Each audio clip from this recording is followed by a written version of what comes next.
capsids stay outside of the cell, and the bacteriophage injects its genetic information. That's it. This, by the way, down here, this is, I believe that's a diagram of the COVID virus. So this spike glycoprotein S, the S spike is what would enter into the ACE2 receptor.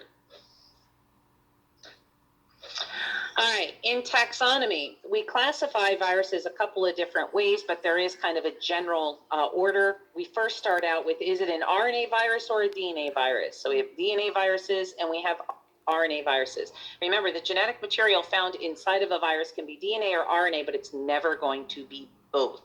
It's going to be an RNA virus or a DNA virus. From there, we decide if it's double-stranded or single-stranded. And with RNA viruses, we have what are called positive and negative sense strand viruses. So here's the positive sense RNA virus, a negative sense RNA virus.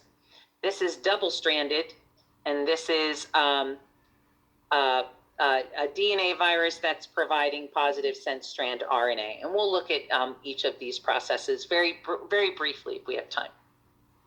From there, we decide if it's unenveloped or enveloped. In animal viruses, same thing up here with the DNAs.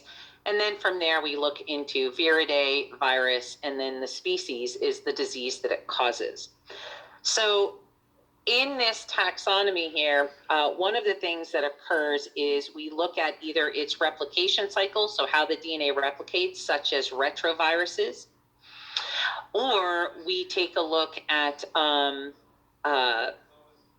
its transmission. How is it transmitted? Is it transmitted respiratory? Is it transmitted through vectors? Is it transmitted through droplet? Those are the different, those are also taken into consideration when classifying viruses.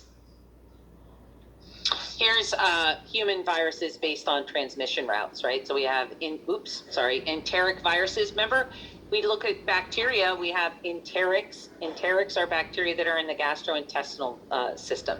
So the fecal oral route, these are usually, those stomach viruses and GI viruses that people get, such as enteroviruses like polio. Believe it or not, polio is transmitted through the fecal oral route, even though it ends up infecting the nervous system. We have noroviruses like Norwalk, which is oftentimes those are the GI viruses or enteroviruses that are found on cruise ships. And then rotaviruses. Rotaviruses cause severe diarrhea, and rotaviruses are usually spread. Those are your common stomach viruses that kind of pop around every once in a while. Here's respiratory. We have actually transmitted viruses. And then here's the zoonotic. Zoonotic viruses occur one of two ways. It's either an arbovirus, meaning arthropod borne, so it's spread by a vector, Zika virus, Chikungunya virus, yellow fever, dengue. Then we have from animal to human directly, where we have no vector in between. So contracting rabies from a dog bite or cowpox from an infected cow. So that brings us to our bacteriophages. Now, bacteriophages are viruses that infect bacteria, and they are considered complex